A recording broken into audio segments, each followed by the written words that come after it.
Wine কুনতুম জুনুবান ফাত্তাহহারু। আমার সম্মানিত দর্শকবৃন্দ, খুবই গুরুত্বপূর্ণ একটি বিষয় নিয়ে আপনাদের সামনে উপস্থিত হয়েছে। আল্লাহ পাক রব্বুল আলামিন যেন আমাকে তৌফিক দান করেন, বিষয়টিকে যেন আপনাদের সামনে সুন্দরভাবে তুলে ধরতে পারি।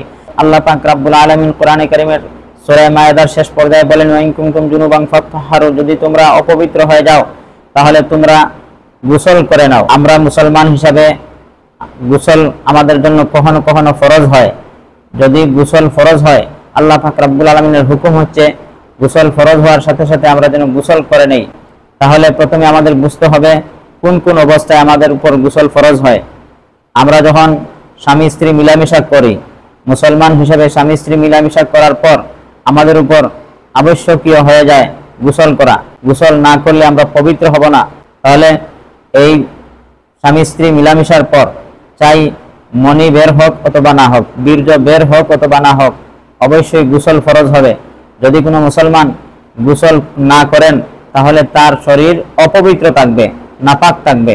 সুতরাং মনি বের হলে গোসল করতে হবে, মনি বের না হলেও গোসল করতে হবে স্বামী স্ত্রী মিলামেশার পর।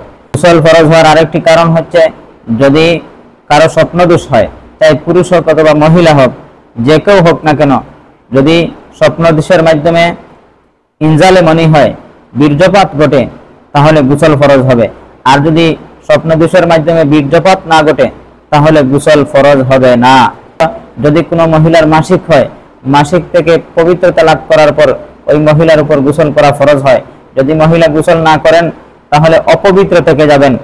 সুতরাং ইসলাম ধর্মের হুকুম হচ্ছে মুসলমান হলে অবশ্যই তাকে গোসল করতে হবে। 4 নম্বর গোসল ফরজের আরেকটি কারণ হচ্ছে যদি কোনো মহিলার বাচ্চা জন্ম নেওয়ার পরে যখন মহিলার শরীর থেকে এক ধরনের রক্ত বের হয়, যাকে নেফাসের রক্ত বলা হয়, এই রক্ত বের হওয়া যেদিন শেষ হবে ওই দিন ওই মহিলা পবিত্র হয়ে যাবে এবং তারপর গোসল ফরজ হবে। তাহলে আমরা বুঝতে পারলাম কোন কোন কারণে গোসল ফরজ হয় একজন পুরুষ এবং মহিলার উপর। মুসলমান পুরুষ এবং মহিলার উপর কোন কোন সময় গোসল ফরজ হয় আমরা বুঝতে পারলাম। তার আসুন আমরা জেনে নেই পুরুষ এবং মহিলার পেশাবের রাস্তা দিয়ে কয় ধরনের পানি বের হয় এবং এই পানিগুলোর হুকুম কি। সুপ্রিয় দর্শকবৃন্দ, 4 ধরনের পানি বের হয় পুরুষ এবং মহিলার পেশাবের রাস্তা দিয়ে। এক ধরনের পানির নাম হচ্ছে পেশাব। পুরুষ এবং মহিলা যখন পেশাব করে তখন পেশাব করার পর তার উপর গোসল ফরজ হয় না। তার যদি অজু থেকে থাকে তাহলে অজু ছুটে যায়। তার উপর নামাজের জন্য, কোরআন শরীফ তিলাওয়াতের জন্য, কাবা ঘর তওয়াফের জন্য তার উপর অজু করা ফরজ হয়। আরেক ধরনের পানি আছে পুরুষ এবং মহিলার পেশাবের রাস্তা দিয়ে বের হয়, সে পানির নাম হচ্ছে মজি। এই মজিটা এক ধরনের তরল পানি। এই মজি উত্তেজনাবশত কোনো পুরুষ মহিলার শরীর থেকে বের হতে পারে। যদি এই পানিটা বের হয় তাহলে কোনো পুরুষ মহিলার উপর গোসল ফরজ হবে না, বরং তার উপর অজু ওয়াজিব হবে। যদি সে নামাজ পড়তে চায় তাহলে পেশাবের রাস্তা ধুয়ে অথবা কাপড়ে লাগলে কাপড় ধুয়ে তার জন্য অজু করা তার উপর আবশ্যক হবে। পুরুষ এবং মহিলার পেশাবের রাস্তা দিয়ে আরেক ধরনের পানি বের হয়, এই পানির নাম হচ্ছে ওদি। ওদিও এক ধরনের পানি জাতীয় জিনিস যেটা পুরুষ এবং মহিলার পেশাবের রাস্তা দিয়ে বের হতে পারে। এই পানি বের হওয়ার কারণে কোনো মুসলমান পুরুষ মহিলার উপর গোসল ফরজ হয় না, বরং অজু ওয়াজিব হয় নামাজের জন্য, কোরআন তিলাওয়াতের জন্য, কাবা ঘর তওয়াফের জন্য। এই যে ওদি, এই ওদিটা কোনো পুরুষ মহিলার উত্তেজনার কারণে বের হয় না, এমনিতেই স্বাভাবিকভাবে বের হতে পারে পেশাব পায়খানার সময়।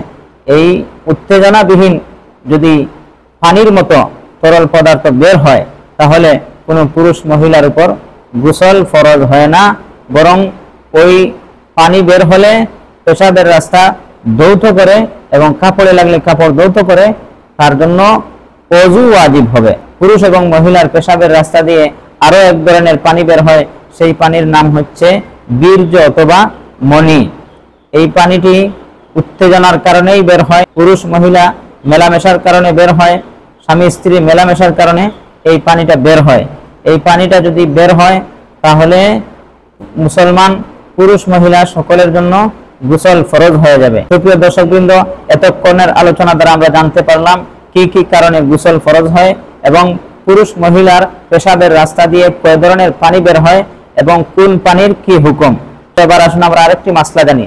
এই মাসলাটি হচ্ছে যদি পুরুষ মহিলার পেশাবের রাস্তা দিয়ে মনি বের হয়, বীর্য বের হয়, উত্তেজনাবিহীন বের হয়, রোগের কারণে বের হয়, তাহলে তার উপর গোসল ফরজ হবে না।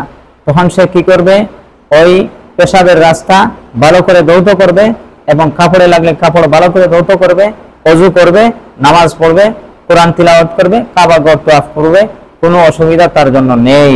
সুপ্রিয় দর্শকবৃন্দ, এই সংক্ষিপ্ত আলোচনার উপর আল্লাহ পাক রব্বুল আলামিন যেন আমাদেরকে ভালোভাবে বুঝে আমল করার তৌফিক দান করেন।